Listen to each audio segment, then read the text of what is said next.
Mi esposo me dejó embarazada, se casó con otra y desapareció. 3 años después, volví para humillarlo.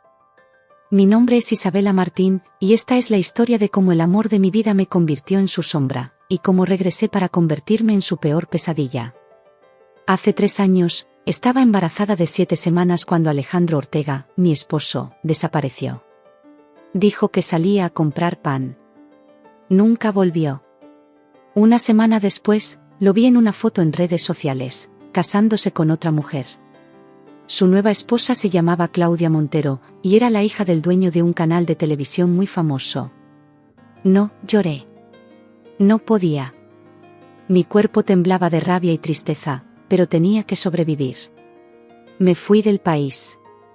Sin decir nada a nadie. Cambié de número, dejé todo atrás. Crié a mi hijo sola, trabajando en restaurantes, limpiando casas, durmiendo poco y soñando menos. Pero nunca olvidé. Y mientras otros olvidaban mi historia, yo la convertía en mi motivo para seguir de pie. Alejandro pensó que me había borrado. Lo que no sabía, es que estaba escribiendo mi regreso. 3 años después, volví a Madrid. No como la Isabela rota que él dejó, sino como la nueva directora general de Marqués Real Estate, una de las compañías más poderosas del país. Lo logré sola. Sin él. Sin su dinero. Sin su familia. Y ahora, me toca a mí mirar desde arriba. Porque Alejandro no solo me abandonó. También me robó la vida, los sueños, y el apellido. Pero voy a devolvérselo con intereses. El primer paso era aparecer. Como una sombra, como un fantasma que él creía enterrado. Lo encontré fácil. Ahora trabaja para la Corporación Montero, la empresa de su suegro. Vive en una gran mansión con Claudia, pero la sonrisa en su cara no era la misma de antes. Está cansado, arruinado por dentro. Y lo mejor de todo, no sabe que tengo un hijo suyo. ¿Te gusta este tipo de historias? Entonces suscríbete al canal, porque lo que viene es puro fuego. Y créeme, no vas a querer perderte ni un segundo de esta venganza. El primer lugar donde lo vi fue en una gala de empresarios. Yo era la invitada de honor. Llevaba un vestido negro, elegante, con la espalda descubierta. Cuando entré al salón, las miradas se giraron, pero la suya fue la que me interesaba. Alejandro dejó caer la copa de vino. Su rostro se volvió blanco. Claudia, su esposa, ni siquiera entendió qué pasaba. Él sí. Y eso me bastó. Sonreí. Me acerqué. Le ofrecí la mano. Hola, Alejandro, dije con voz tranquila. ¿Cuánto tiempo sin vernos? Él no podía hablar. Me miraba como si viera a un fantasma. ¿No vas a presentarme a tu esposa? Pregunté mirando a Claudia. Encantada. Ella sonrió confundida. No sabía quién era yo. Aún. Isabela Martín, directora general de Marqués Real Estate. Alejandro tragó saliva. Sudaba. Yo solo me mantenía firme. Esa fue mi presentación. Pero no era el final. Era el inicio. Durante semanas, me aseguré de que cada paso mío chocara con el de él. Inversiones, contratos, reuniones. En todas partes donde él iba, ahí estaba yo. Él intentaba evitarme, pero el destino y mi estrategia no se lo permitían. Poco a poco, se empezó a hablar de mí. De mi éxito. De mi historia de superación. Y mientras su imagen pública decaía, la mía se elevaba. Porque mientras él construyó un imperio en base a traición, yo lo hice con fuego en el alma. Un día, recibí un mensaje anónimo. Solo decía, él no es feliz. No tenía número. No tenía nombre. Pero me hizo pensar. ¿Quién me lo mandó? ¿Alguien de su entorno? ¿Claudia? ¿Un aliado silencioso? Me limité a guardar el mensaje. Iba a necesitar cada pieza en este tablero. No iba a cometer el error de actuar sin pruebas. Esta vez, el poder era mío. Y lo iba a usar con inteligencia. Me invitaron a una reunión privada con el consejo de accionistas de la empresa de Claudia. Había rumores de fraude, de mal manejo. Y ahí estaba Alejandro, pálido, derrotado. Buenas tardes, saludé al entrar. Vengo a hacer una propuesta. La tensión era evidente. Nadie respiraba. Y ahí, enfrente de todos, le mostré los papeles. Contratos que él había firmado sin leer. Cláusulas escondidas que lo dejaban expuesto. Claudia me miraba con furia. Alejandro, con desesperación. ¿Te gusta cómo se está poniendo esto? Suscríbete al canal para no perderte lo que viene. Porque lo mejor aún no ha pasado. La propuesta que llevé al consejo era simple, pero devastadora. Yo ofrecía salvar la empresa con una inversión millonaria a cambio de 2 condiciones: control total del área financiera y la salida inmediata de Alejandro.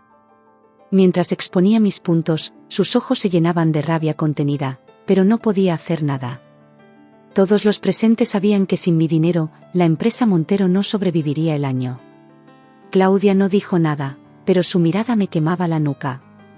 Yo solo respiraba hondo. Esto no era venganza aún. Esto era solo justicia. Los días siguientes fueron silenciosos, pero tensos. La prensa hablaba de mí como una visionaria, una mujer que volvía de la nada a tomar el mundo. Alejandro desapareció de eventos, y Claudia, ahora en el ojo del huracán, sonreía menos.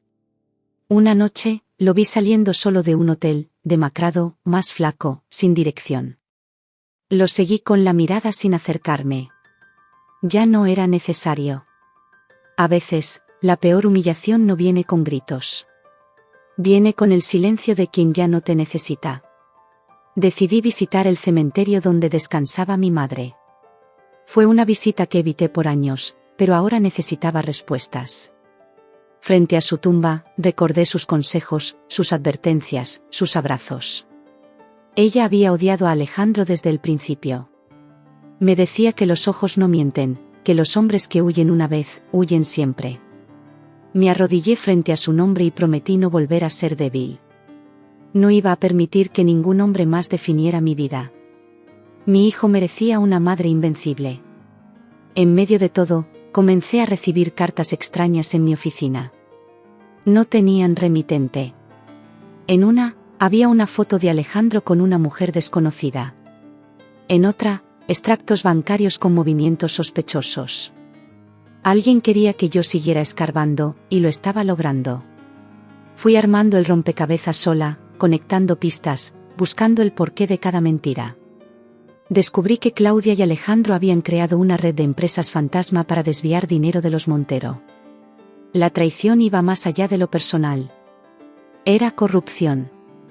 Cuando reuní las pruebas, me senté sola en mi apartamento, mirando cada documento con calma.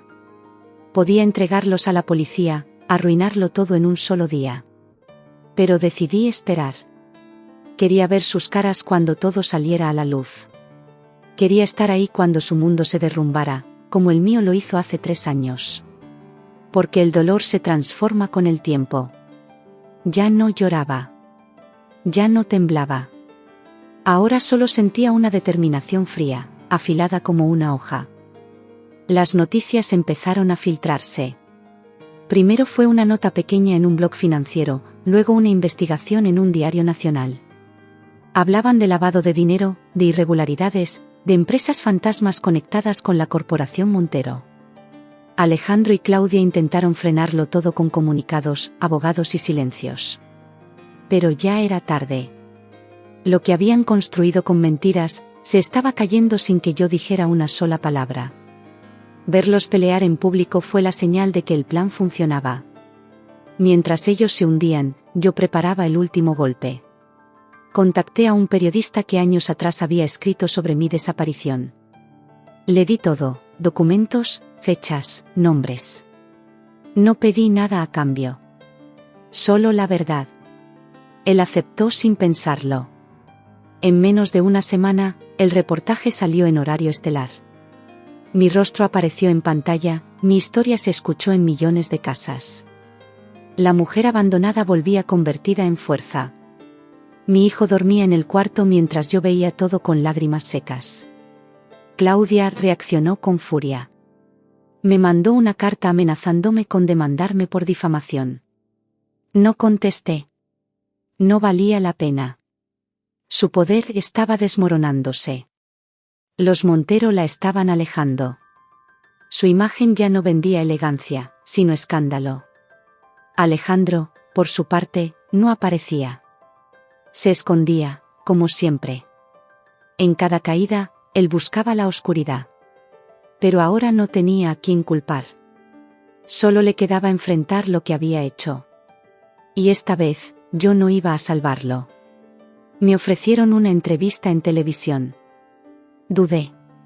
No quería parecer una víctima pública, pero entendí que esta era mi oportunidad de cerrar el ciclo. Fui. Me senté frente a la cámara con la cabeza en alto. Conté mi historia sin lágrimas, sin odio, solo con hechos. Al final, dije una frase que se volvió viral: algunos hombres creen que una mujer sola es una mujer débil. Yo aprendí que estar sola me salvó la vida. Esa noche, las redes ardieron. Y yo dormí en paz. La mañana siguiente, me llamaron del colegio. Mi hijo había tenido fiebre y quería verme. Corrí al hospital donde lo llevaron. Cuando llegué, lo encontré tranquilo, sonriendo. Y en ese momento entendí que todo lo que había hecho valía la pena. No era solo por venganza. Era por él. Por mostrarle que su madre nunca se rindió. Que no necesitaba un apellido para ser fuerte. Que ser abandonada no era el final, sino el comienzo de algo nuevo. Más fuerte. Más real. El escándalo no solo afectó a Alejandro y Claudia. También sacudió los cimientos de muchas personas que los rodeaban. Varios socios empezaron a hablar. Uno de ellos me envió un mensaje anónimo: quería reunirse conmigo en secreto. Acepté. Nos encontramos en un café discreto al norte de la ciudad. Era un hombre mayor, nervioso, con los ojos cansados. Me entregó una carpeta y me dijo solo una frase: él sabía todo desde antes de casarse contigo. Me quedé helada. Lo miré sin palabras. En la carpeta había copias de correos, informes de transferencias y un documento firmado por Alejandro, semanas antes de desaparecer. Era un acuerdo prematrimonial con Claudia, donde él prometía alejarse de cualquier escándalo anterior. Lo había planeado todo. Incluso mi abandono. Fue como una puñalada lenta. No fue miedo, ni presión. Fue cálculo. Frialdad. Me usó como tapadera, y luego como amenaza descartada. Cerré la carpeta con cuidado, sintiendo cómo se rompía algo más dentro de mí. Regresé a casa con la mente nublada. No podía respirar bien. Ver ese documento me devolvía a esa madrugada en la que me dejó sola, embarazada. Y aún así, no lloré. Había pasado por tanto, que ya no quedaban lágrimas. Solo rabia en silencio. Lo miré dormir en una foto vieja, la que aún guardaba por costumbre. La rompí en dos, sin temblar. Nunca más lo iba a mirar con nostalgia. Solo con memoria. Y la memoria, cuando duele, se convierte en fuego. Unos días después, Alejandro reapareció. Quiso contactarme, primero con mensajes, luego con una carta escrita a mano. Decía que necesitaba explicarme todo, que había cometido errores, que me amaba. No le respondí. No por orgullo, sino porque ya no me importaba su amor. Había destruido demasiadas partes de mí como para reconstruir algo entre nosotros. El amor, cuando se rompe con mentiras, no se cura con disculpas.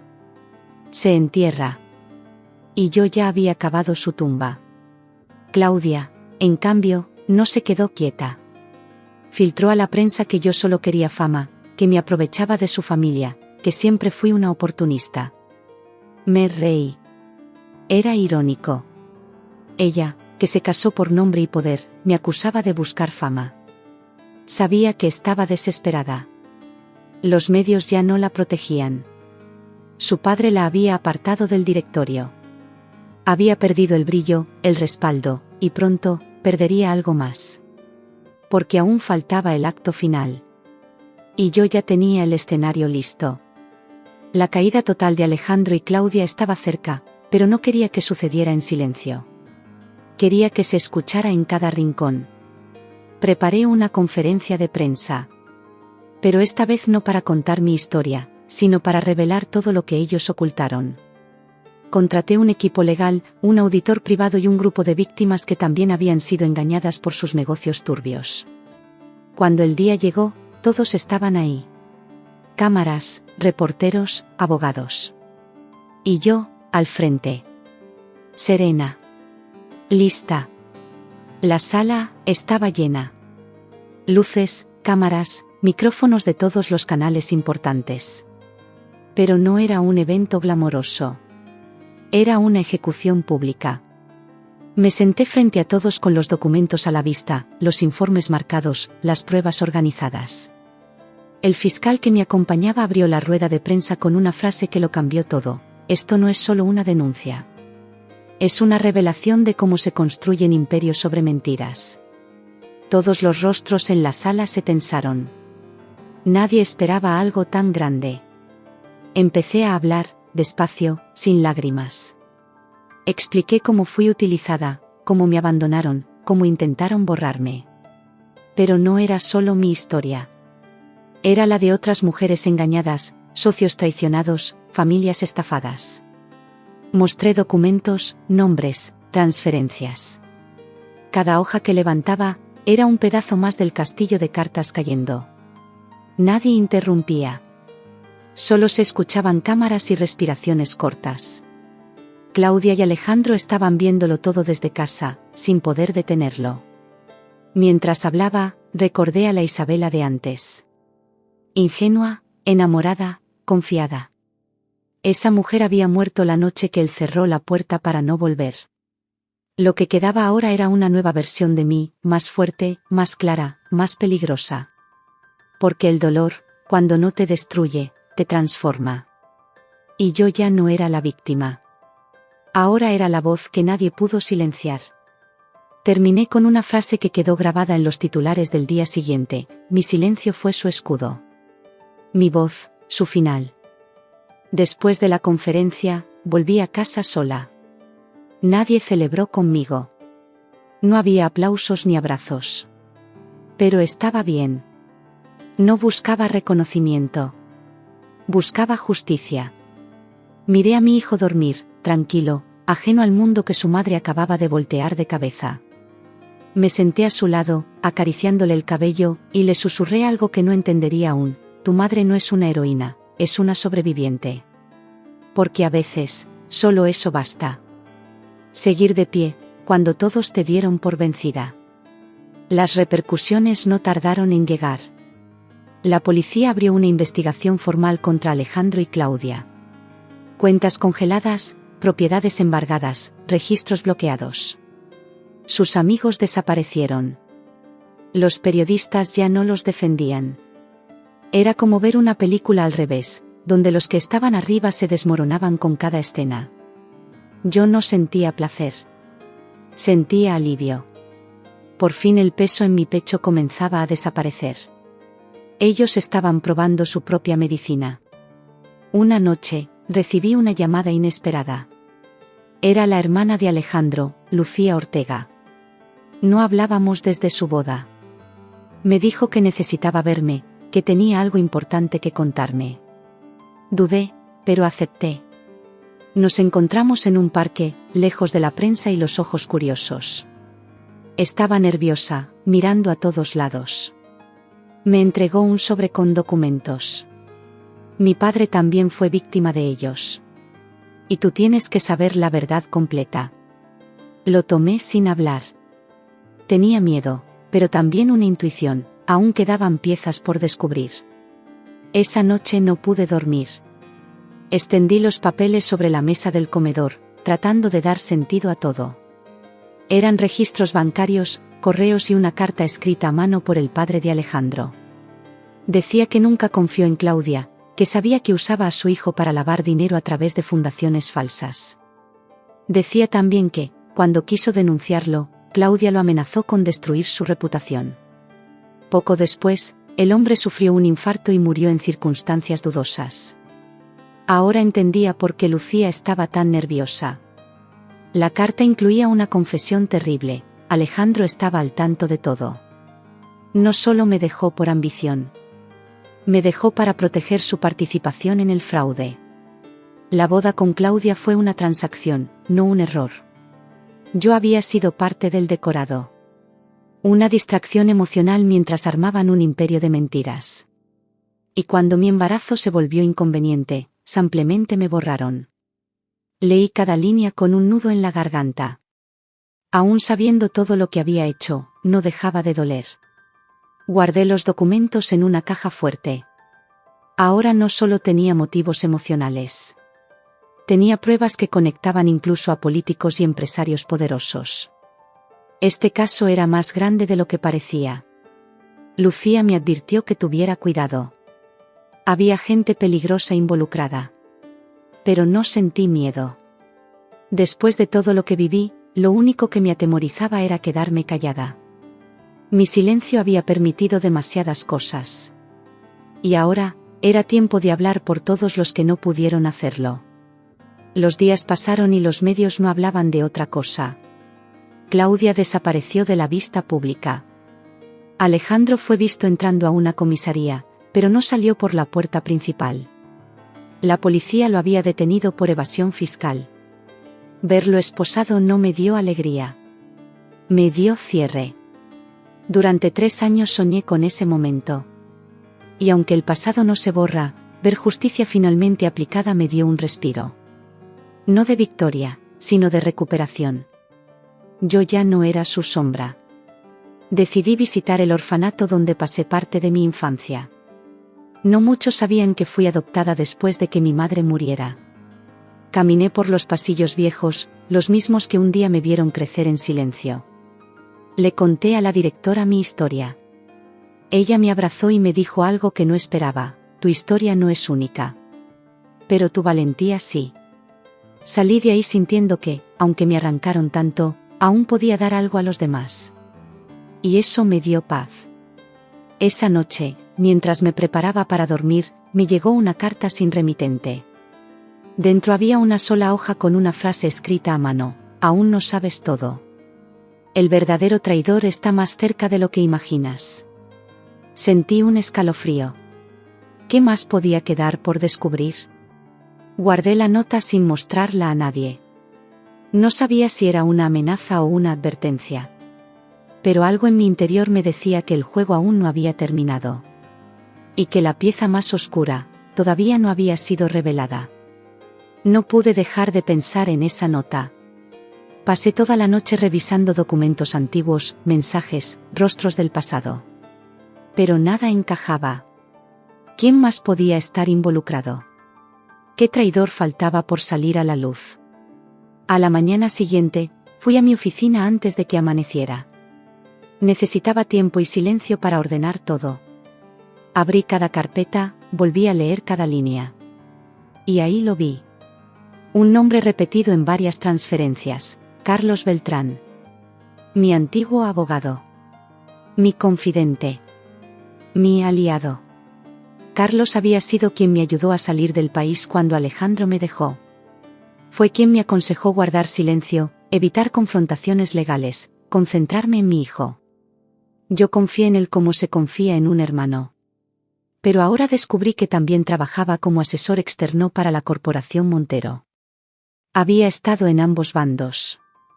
Me protegía de día y me traicionaba de noche. Mi garganta se cerró. Nada dolía más que ser apuñalada por alguien a quien le diste tu confianza. Lo confronté ese mismo día. Lo cité en un café sin decirle por qué. Llegó tranquilo, con su sonrisa de siempre. Le mostré las pruebas sin una palabra. Su rostro cambió lentamente, como si supiera que no tenía salida. Me pidió hablar en privado, pero ya no estaba dispuesta a escuchar excusas. Me levanté y le dije solo una frase antes de irme: no eres diferente de ellos. Solo más cobarde. Lo dejé solo con sus mentiras y con la promesa de que no sería el único en pagar. Esa noche, tuve una reunión con el fiscal encargado del caso. Le entregué las pruebas contra Carlos. El fiscal, sorprendido, prometió incluirlo en la investigación. Al salir del edificio, sentí una mezcla de vacío y alivio. Ya no quedaba nadie a quien proteger. Los rostros que una vez significaron algo para mí ahora estaban manchados por traición. Y en ese silencio, encontré fuerza. No hay mayor claridad que la que nace cuando te das cuenta de que estás sola, y aún así, no tienes miedo. Volví a casa con el corazón agitado. Mi hijo dormía profundamente, y yo me senté en el suelo junto a su cama. Lo observé respirar, tan tranquilo, tan ajeno a todo el caos que me rodeaba. Le prometí en silencio que ese sería el final. Que ya no habría más guerra, más mentiras, más dolor. Solo verdad. Y futuro. Porque si alguien merecía paz, era él. No podía heredar el odio que me había marcado. Tenía que heredar mi fuerza, no mis cicatrices. A la mañana siguiente, recibí un correo del juzgado. Me citaban a declarar como testigo clave. El juicio estaba a punto de comenzar. Y yo sería la primera en hablar. Respiré hondo y cerré el portátil. El momento había llegado. 3 años después de haber sido abandonada, ahora sería yo quien dictara el destino de quienes me destruyeron. No como una víctima. No como una vengadora. Sino como la única que sobrevivió a todos ellos. El día del juicio fue gris, como si el cielo supiera lo que estaba por ocurrir. Entré al tribunal con paso firme, vestida de negro, sin adornos, sin máscaras. Frente a mí, sentados como acusados, estaban Alejandro, Claudia y Carlos. Los 3 evitaban mirarme.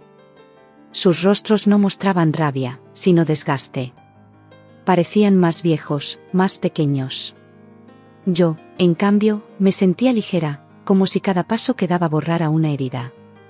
Me senté frente al juez y esperé mi turno para hablar. Cuando me llamaron al estrado, el silencio llenó la sala. Conté todo. Sin adornos, sin pausas dramáticas. Solo hechos.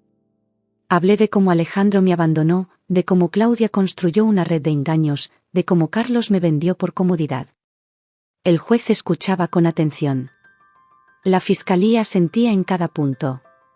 Pero fue cuando mostré los documentos clave, las firmas, los correos y la carta del padre de Alejandro, que supe que no había marcha atrás. La sala quedó muda. Era irreversible. Durante su defensa, Alejandro intentó culpar a Claudia. Claudia, por su parte, culpó a Carlos. Y Carlos negó todo. Era patético. Vi cómo se desmoronaban uno a uno, intentando salvarse con mentiras que ya no servían. Pensé en el pasado, en cómo me hicieron sentir sola, pequeña, reemplazable. Y ahora los veía ahí, con trajes caros y voces temblorosas. Descubrí que el poder que tanto me arrebataron solo era una ilusión. El verdadero poder siempre fue mío, el de resistir. El juez no tardó en dictar sentencia. Alejandro fue condenado a 6 años de prisión por fraude y abandono.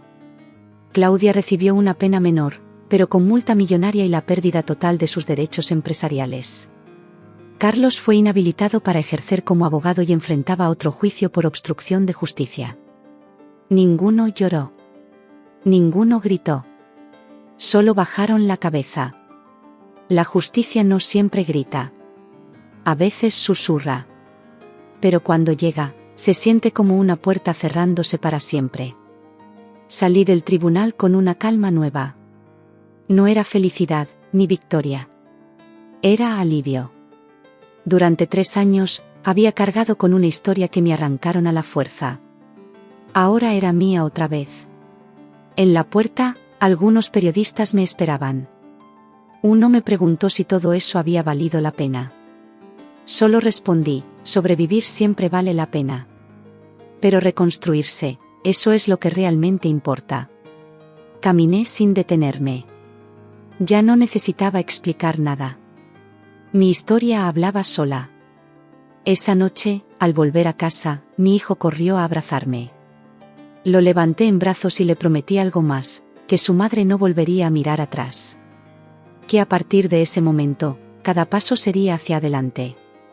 No por odio, sino por amor. Porque la verdadera venganza nunca fue destruirlos. Fue sobrevivirlos, y ser más feliz de lo que ellos jamás podrían imaginar.